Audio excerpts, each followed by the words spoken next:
Well, how do these various strategies do against one another? We can take a look at that in a very simple setting.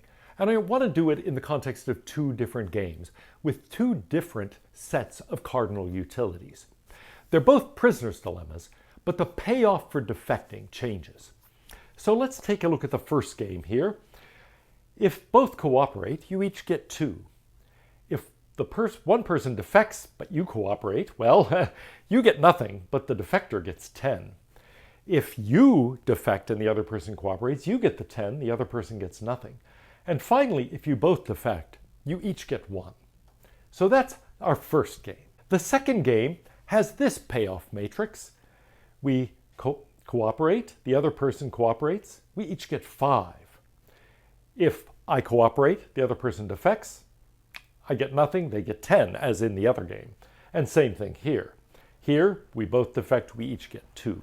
So, the difference is purely in the mutual cooperation and mutual defection squares. Here, it's 2 to 1 in the ratio. And notice, the benefit of cooperation is better than this, but on the other hand, it really pays in this game to defect. There's a huge advantage to defecting when the other person cooperates. So this is going to be a game that encourages defection quite a bit. On the other hand, in this game, it's only a 2 to 1 ratio here instead of a 5 to 1 ratio, and here it's a 2.5 to 1 ratio. But there's still a more significant advantage here to cooperating than in the other game. So this is a game that makes cooperation pay off better than in our first game. Let's see how these various strategies do against one another in this setting. Here's a very simple example. Tit for tat playing against tit for tat. They both start cooperating, and then each cooperates when the other cooperated last time, so we simply get an unending chain of cooperation. Well, if we do this over 10 plays, we add it up, we realize that in that first game that gave limited rewards for cooperation, each player gets 2. In the second game that rewarded cooperation more significantly, we each get 5. Now here's a more interesting example. One player plays tit for tat. The other player plays joss, tossing in a random defection with what is otherwise tit for tat. How does that work out? We both start cooperating. But then on this play, there's a random defection by the person playing joss. That leads the tit for tat player to defect the next time. But since they cooperated last time, the player playing joss cooperates, and so we get a switcheroo here. And now, tit for tat takes over. You defected last time, so this guy defects. This person cooperated, so this person cooperates. And in general, we get these chains that are characteristic of tit for tat. In this case, in our game that does not make cooperation very lucrative, the tit for tat player gets 3.6 points. Here, an average of 4.6 points. In our game that rewarded cooperation more significantly, it's 4.5 and 5.5 per play. Now keep in mind, last time where there was no random defection, the averages were 2 and 5 for each player. So actually, in the game that doesn't reward cooperation much, the players end up better off here.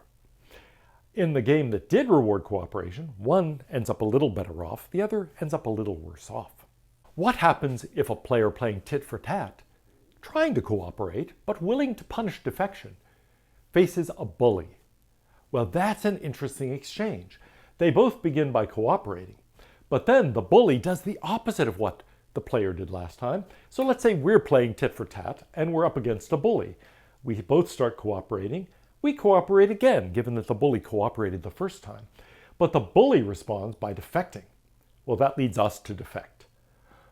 And since we cooperated that second time, the bully defects again. So we get mutual defection. We respond to that defection by defecting again, but the bully this time does the opposite and cooperates. In effect, the bully is punishing us as long as we'll take the punishment. But if we punch back, the bully backs off. And so the bully backs off. So we cooperate. Then, having defected a second time, the bully again cooperates a second time, so we do. But then the bully senses he could take advantage of us and starts defecting. And now we get these back and forth patterns, but double defections and double cooperations. Well, in a play of 10 times, this means an average of 3 and 3.8 for the two players in the game that doesn't reward cooperation much. In the one that rewards it quite a bit, we get 3.9 and 4.9. But notice that before we had 2 and 5 here. So in short, if our game is one that doesn't reward cooperation terribly much, we're actually both better off here. However, in the game that did reward cooperation significantly, we're both worse off. The bully, just barely worse off. We're quite a bit worse off for facing the bully. What happens if the tit-for-tat player comes up against someone playing a completely random strategy? Well, random stuff, basically. And so we get a pattern of cooperation and defection that goes in a kind of random pattern. Here, I did flip a coin to get this random pattern. And now tit-for-tat responds to every defection with a defection, to every cooperation with a cooperation, and so forth. And throughout, as it happened, randomly, we get this pattern. Average 3 for each in the initial kind of negative game, and then in the more friendly, more cooperative game, 4-2 and 4-4, but less than 5 here. So basically, we did better if the game doesn't make cooperation very valuable. But if it does make it reasonably valuable, then we do significantly worse than when both players play tit-for-tat. What happens if we face off against the devil? Well, the poor tit-for-tat player quickly learns defect. There's no advantage to cooperation. In fact, it makes you vulnerable. It hurts you. So they get hurt on the first round, but at least after that, they don't get hurt anymore. Now notice how negative these results are. 0.9 and 1.9. Before, we had 2 for each, so even the devil's a little worse off. Here, 1.8 and 2.8. Before, that was 5. And so if the game rewards cooperation to any significant degree, this makes us much, much worse off. What happens if the bully faces off against the devil? Well, nothing good, you might imagine.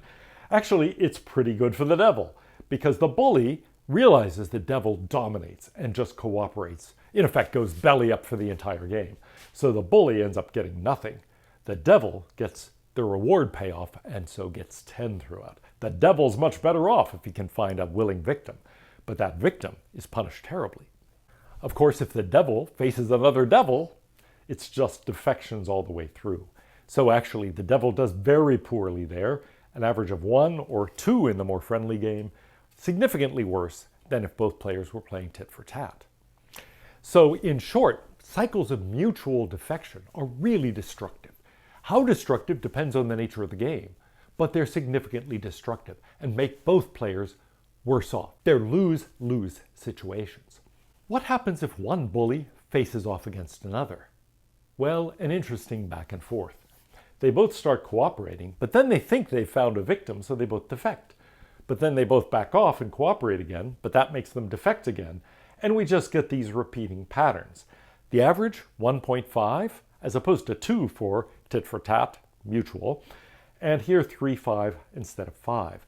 So bullies, when they face off against other bullies, tend to do worse than if they were cooperative and tried to be like tit-for-tat or tried to play nice.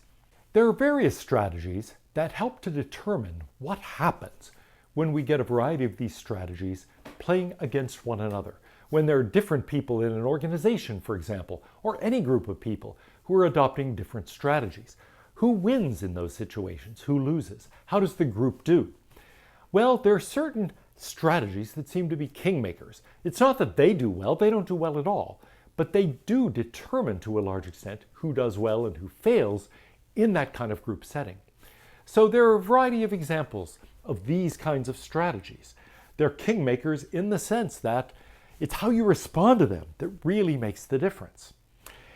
Tester and tranquilizer are 2 of those that are studied by Axelrod. They are ones where, well, in tester, there is periodic poking to find out how someone responds, and tranquilizer lures you into thinking if that person is cooperating and then starts defecting. Those do have real-world counterparts. There are people who try to take advantage of you. They, for the most part, are friendly, the most part are cooperative, but occasionally they'll try to take advantage of you when they see enough of an advantage to themselves. It's how you respond to people like that that makes a big difference.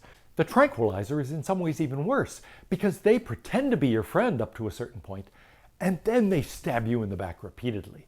So there the betrayal seems profound because you thought that person was your friend. You confided in them. And then it turns out that they stab you in the back. How you respond to these types, the sort of person who tries to sneak in the defection periodically, and then the person who lures you into thinking you're in a highly cooperative relationship, and then repeatedly attacks you.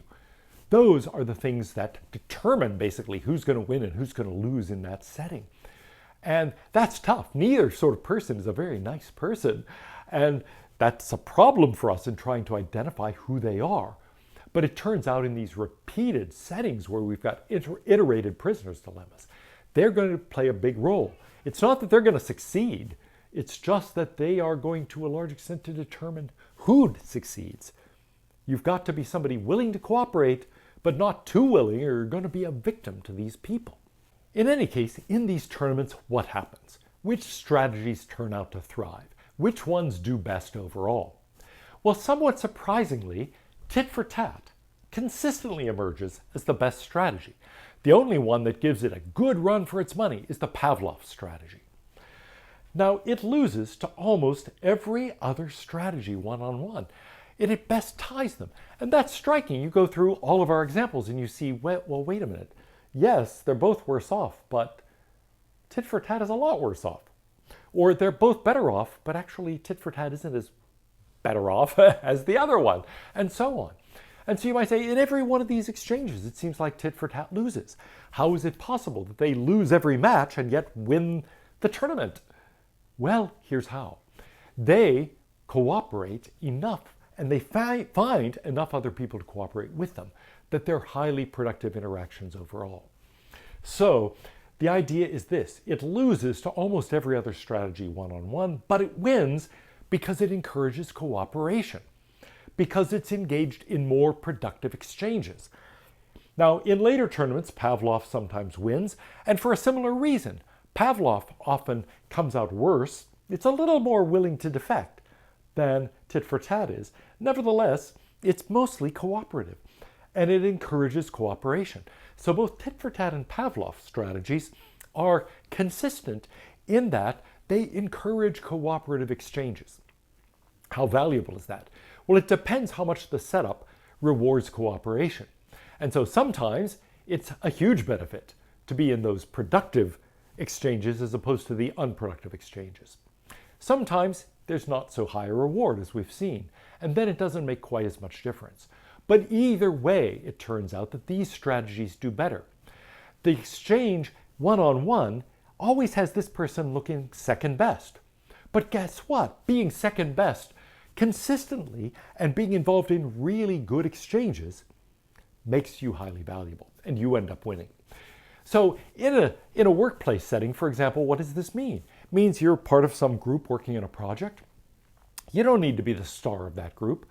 Just be somebody who helps somebody else be the star. Make it a highly productive group. And people start noticing that actually every group you're part of is highly productive. It's not that you are the star of any of those groups, but all those groups work out really well. And you start noticing, wait, that person really makes others succeed. I'll tell you a story about the history of baseball that illustrates this sort of point. Being somebody who is a star in your own right, and being somebody who is consistently part of winning teams, those are two different things. Now, sometimes there are winning teams that do have stars as part of them. In fact, that's often the case. And so it's not as if there's some kind of contradiction here. But in a lot of cases, you look at individual stars and you say, what happens to the team that gets this star, for example, or that loses that star? You would expect the team gets worse when they lose the person, that it gets better when they gain the person. And usually that's true. But there are certain people who are actually not worth it. A good example in the history of baseball was Rogers Hornsby. Great second baseman. You look at his statistics and you think, this person's amazing. And indeed, if you're doing some kind of computer replay, valuable player to have. He's getting hits all the time. He seems to be fantastic. But you look at the history of, first of all, you notice he was traded a lot. That's rare for a superstar. This was long before the days of free agency. But the other thing you notice is that every team that gets him does worse than it did without him. Every team that loses him suddenly does better than they did with him. He was somebody who made the exchanges within the team uncooperative. And so in effect, he got ahead. He came out of these exchanges winning, but his team didn't. The rest of the team suffered. And it was replaced, you might say, the cooperation on the team was replaced by a lot of uncooperative, defective type interactions. When a team lost him, suddenly those became cooperative again, and the team did better. And I've seen that happen in other organizations. There are people who are individually terrific, but actually make the group worse. Conversely, there are people who seem unremarkable individually, but every group they're a part of does better.